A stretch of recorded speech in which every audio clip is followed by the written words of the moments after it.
Hello guys, welcome to one of the most important section, QA tasks for bug identification and defect creation.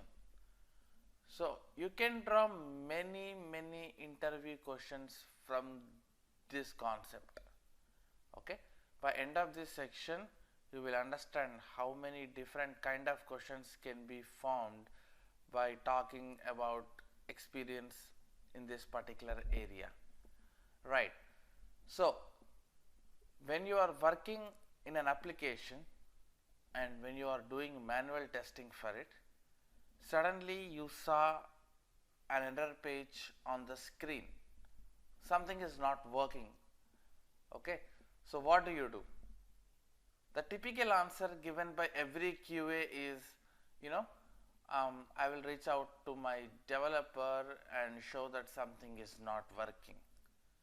But that is very poor answer, and few people tell that I would try with different test data and I would delete my cache and try again. Yes, those are few of the methods to retry, but those are not smart and professional answers you can give if you are asked that how would you troubleshoot if something is not working. So let us see what are different ways you can actually troubleshoot to identify the root cause of error before you blindly reach to developer asking that this is not working. So there are two ways to reach out to dev. One is to just show your screen and say that something is not working, and another is to debug yourself, find the root cause and then reach out him talking about that root cause in technical terms instead of just saying that it's not working. You can tell that, hey, that SQL exception happened on that call, or that service is not working, it's returning 200 requests, something technically. That's where people expect from you to do basic troubleshoot when you are testing your application. So now let us see how to do that. As I shown in the PDF, there are total 3 ways you can do. The first one is checking in network tab. Let's see what is this. So I'll go to any Reddit login. I'm just randomly opening any web page here. Let's say that when you try to log in every time, you are facing an error. So by looking at this, you can clearly assume that when you log in, there is some API or some request is hitting your backend to confirm that you are existing user, and then based upon the response you get from the backend, you continue. Okay. So when you provide sign-in details or something, when you create an order, they will go and store in the backend. So there is some interaction with backend when you try to log in here. So that interactions you can actually see through network tab. So where is network tab? Right click, inspect, and you will see the developer tools open. Here come to the network tab. So basically what all actions you do, all those actions are captured here in the network tab. So what happened to that actions can be viewed here. Now for example, I want to log in. I will give some random credentials and try to sign in. And when you sign in, some requests are hitting backend, right? Those you can monitor here. Click on sign in and see what happens.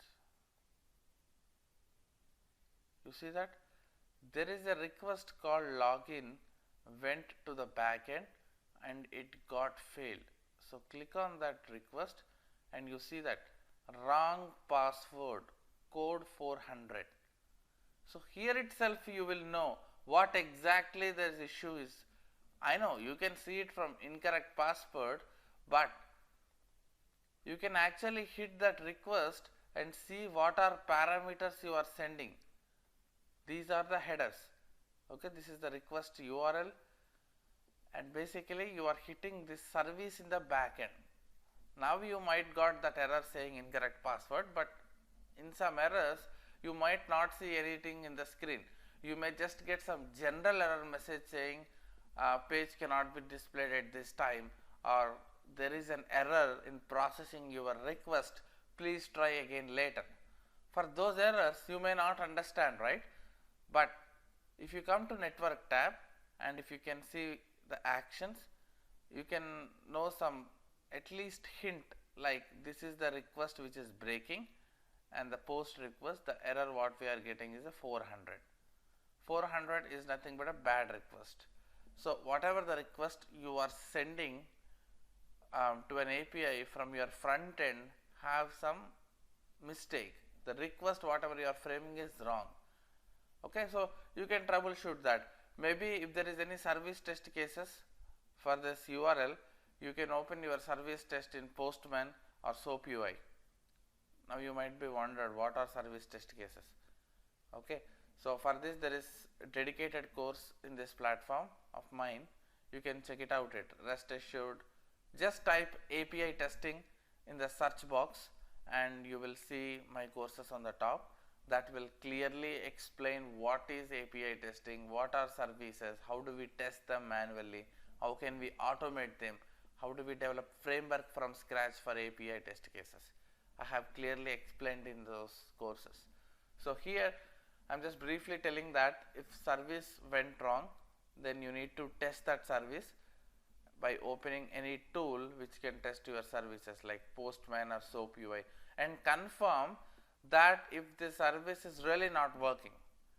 If your service is working there and if it is not working here, that means from front end there is something wrong in connecting that service. Okay, you can come to some conclusion like that, and then you can report to your developer saying that basically login request is failing with 400 status. Whatever the request we sent from front end, it was saying that it's an invalid. Then your dev may ask, what is the request you are sending? Can you give it to me? Yes, you can give. Scroll to down and you will see here view source. Okay, and this is the request. Password is in here. You can see that password whatever you are sending, destination, username, FDFDG and CRF token. You can give these details to him and say that, hey, this is the request I am sending. Okay, so this is one way of debugging and understanding something about error before you blindly reach out to the team who can fix this. Okay, this is the most important, and people will impress if you do something like this, and you can differentiate yourself from other QA. And one thing you need to remember here, if you get an error when you sign in and if you want to monitor, if you come after you perform action, you won't see it here. Before you perform action, you have to open this tab, be in this network, and then perform action so that it will record. If you come, close this and open again. If you come after action is performed, it will be empty.